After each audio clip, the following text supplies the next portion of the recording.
Greetings, and today I'd like to talk about the nature of modern feminism. And by modern feminism, I mean feminism in the year of our Lord, late 2013. Specifically, the transformation within feminism, from second wave to third wave to what it is today. And Barbarossa actually briefly touched on this topic before, and I'm going to further extend my thoughts on this. Let's look at some of the most prominent second-wave feminists. There's a laundry list of them, but Dworkin, Betty Friedan, Gloria Steinem, and these kinds of characters. Say what you want about them, and they had some pretty bizarre ideas that did not map onto reality. But by and large, I grant credence to the idea that they actually believed what they preached, that most of these prominent second-wave feminists that wrote these screeds of philosophical psychobabble, really believed what they were writing. In the same manner, a religious lunatic might actually believe the things he's preaching, or some holy book that he's composed. They actually believed it. But as feminism, modern feminism, or semi-modern feminism, the feminism of, say, second wave, between second wave and third wave, moved into the modern era of the 21st century, I think you see a legitimate transformation. And Barbarossa has pointed this out. Who are the talking heads of modern feminism? You don't really have any. You don't really have the likes of a Gloria Steinem, Betty Friedan, certainly no Andrew Dworkin, not these days. You have people like Anita Sarkeesian, professional con artist and fraud, who hoodwinked people out of $150,000. Mind you, just briefly, that she had sat on that money for over a year until people started complaining that she actually do something with the money for her alleged Kickstarter project. But anyway, that's neither here nor there. You just basically have a bunch of clowns. So essentially, what feminism has become over time is it's transformed from an ideological movement based on false assumptions, bad premises, and, well, I wouldn't say it's bad science, non-existent science, to a money laundering institution. And there are analogies to be found throughout the world for this. They're not perfect, but once you make the transition to money laundering institution, I like to draw the analogy, say, between the sugar industrial complex and feminism. The sugar industrial complex never had any philosophical principles, but once you become a corporate interest, essentially, you can see many analogies. Now, many of you might know, many of you consume it. High fructose corn syrup is poison to your body, but it's in virtually every product you eat. Look at your spaghetti sauce, look at your cereals, Kellogg's, doesn't matter what it is, it's probably in it. And Coca-Cola, of course, is likely the biggest purveyor of high fructose corn syrup on the planet. And for a number of years, it's been known that this stuff is poison. No human being should be consuming this. It will, over time, kill you. But Coca-Cola has done a smokescreen campaign for, well, at least a decade now. And they have their rhetoric, it's just calories in, calories out, which is true. Obviously, the second law of thermodynamics is important, but there's an entire other element of biochemistry that they're missing and obfuscating, and they're doing this intentionally. And people have tried to challenge Coca-Cola, but when they're challenged, they'll deny it. And if the challenge is threatening enough, using real science, or science that is impartial and objective, then they start issuing threats. Then they start calling in the powers that be.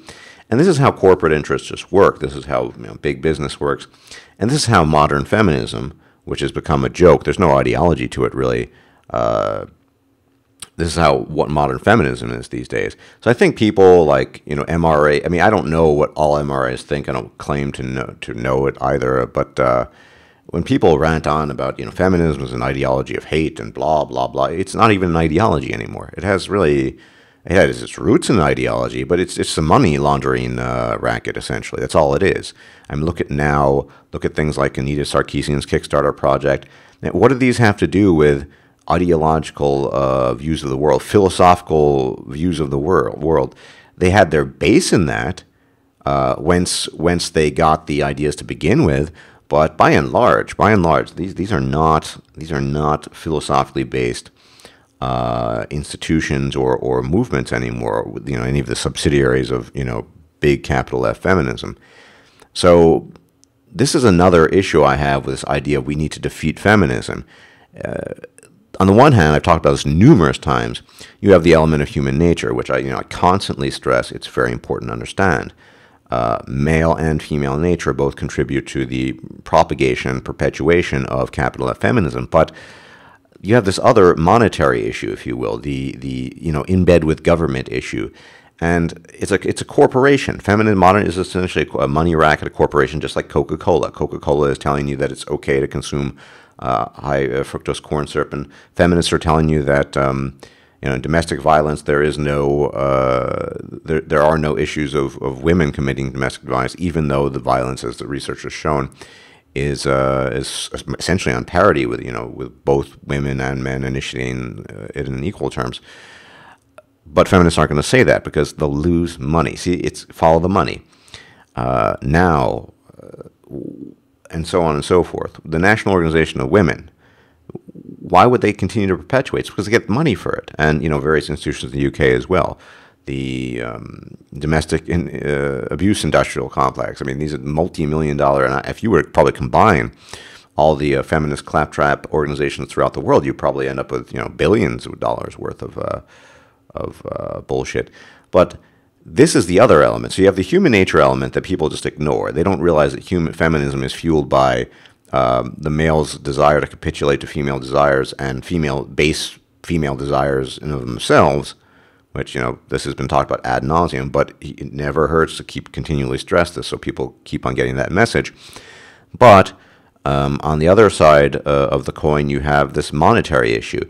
I mean, it doesn't matter how much good science, or in this case, well, yes, good science or good statistics, good social science you bring up in this, science that contradicts the memes that the feminist money laundering racket perpetuates and propagates and sends in the world, because there's too much money involved. They're never going to concede that they're wrong because they lose money if they do that. And more importantly, because they realize that they have no issues issuing threats, and many academics are fearful of publishing real statistics, real information, real data, because they're afraid of what feminists might do to them. Recall the story of the woman who, I keep on forgetting her name, first started the domestic violence shelters in the UK. And if it doesn't occur to me, then I apologize. But I mean, she was threatened. She was threatened with violence by feminists, which at the point where they were sending bombs or bomb threats, and she had to relocate, I believe, to North America for a decade plus or so of her life. And I still can't remember her name off the top of my head. Oh well, irrelevant. The point I'm making is that this is how they operate. Coca-Cola, and there's few issues, and here's the analogy again. And the few times that real scientists have presented evidence about the poisonous nature of high fructose corn syrup. And by the way, feel free to look on your cereal cartons, your spaghetti sauce, any of your products you keep in your home, and I'm almost guaranteeing you'll see high fructose corn syrup, and that is poison. You shouldn't be eating it. That they bring in the big guns. They start threatening people. In some cases, some scientists and medical professionals they had their lives threatened, or something to the effect of, if you keep on talking, we're going to make your life really difficult. This is why another reason, in addition to the human nature element reason that I've cited many times, fighting feminism is it's like fighting a giant ethereal vaporous cloud of nothing. How do you fight a money laundering racket? Well, you don't, at least not directly. You don't try to fight on ideological grounds, because feminism isn't an ideology anymore. It's just about the money. There's nothing more to it than that. That's what it's transformed into. And once again, if you read some of what the old school feminists, second wave feminists wrote, I mean, say what you want. Like I said, it's totally kooky, it's screwy, it doesn't map onto reality, but they actually believe what they're writing about. They're passionate about what they're writing about. They're projecting some kind of philosophical stance into the world, whether it be right or wrong. And of course, it's to various degrees 90% wrong. It doesn't matter. What you have here is an ideology that people actually believe in, and transition forward to 2013 or the coming year 2014, and you have a bunch of clowns running around the internet, big red, arguing back and forth and starting lame Kickstarter projects that end up doing nothing. It's just a money laundering racket. Well, how do you combat that? Well, let me tell you how you combat that. The same way you inform the general population about the dangerous nature of high fructose corn syrup. I'm telling you, my subscribers, as my fellow men and brethren, I care about your well-being. Stop eating that shit. Stop drinking Coca-Cola. I mean, you want to drink Diet Coke, that's okay. Sweeteners have their own issues. Stop drinking sodas, candy, chocolate. Stop eating all of that shit. You're poisoning your body. Whether you're thin, fat, doesn't matter. That stuff is not good for you. And I don't have nearly enough time to go into the dangerous nature of the biochemistry involved when you consume high fructose corn syrup. Maybe I'll do that at a later date. But you inform the public. You say, assuming you've put out the information, high fructose corn syrup is bad because blah, blah, blah, blah, don't consume it. And if the public actually has a response and stops consuming high fructose corn syrup, these powers, the money laundering rackets that be, Coca-Cola, Kellogg's, so on and so forth, they stop buying the products and the companies lose profits, and they might need to change their tune. In fact, eventually they would have to be forced to be. In the same sense, in the same token, you inform men, and the few women out there as well, that feminism is a money laundering racket. It did start off ideologically, but it's kind of gone now. What do you do? You form them about human nature, right, and understanding the interactions between the sexes, and based on that, then you can move on to the real science. But it's got to come. It's got to come from within. It's got to be on the grounds kind of movement, if you want to call it a movement. It's got to be a reaction from the common populace. It's not going to work otherwise, because, like I said, it's a giant vaporous cloud, and it's just a money organization essentially. It's nothing, and it has so many heads. The Hydra has so many heads that it's really difficult to cut off. This is another reason why it's a waste of time going to campuses arguing with feminists. It really, I can't stress enough, it has to be about informing human beings in general, specifically men, about what feminism actually is, not what it claims to be, and not what MRAs claim it to be because they're too worried about being PC and stuff like that. What it actually is: a perpetual female advocacy movement, as Barbarossa said many times, rooted in basic human biology, with men feeding into it because of their preference for helping women out, and women because, well, they reap the benefits because of it. In the same sense, you would inform the population about the dangers of Coca-Cola and high fructose corn syrup and all these products. It has to start from within. It has to start from one man or one person to the next, and so on and so forth. But you're not gonna. It's not an ideology, not anymore. That's gone. It's just a money laundering racket. And once you reach that status, it's really on par with Coca-Cola, Kellogg's, any of these other brand names that sell you the poison that you're probably eating right now or might eat today or tomorrow. Anyway, running out of time here.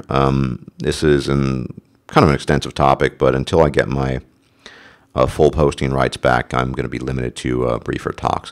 Until then, I wish you the best. And let me first thank the few people who did donate. Like I said, there's absolutely no obligation there. I've said this many times. There's simply a PayPal link there. You want to donate, fine. If you don't, that's also fine. But the people that did donate, let me thank you very much. It really shows me that you appreciate the time and the effort I put into this stuff. Very much appreciated. Anyway, until the next time, and I think my strike might be lifted within the next month or month and a half, so the gods willing, I might be back in business. There were so many off-the-cuff videos I wanted to upload, like the old days, that I've been limited in doing so because of the grade B actor.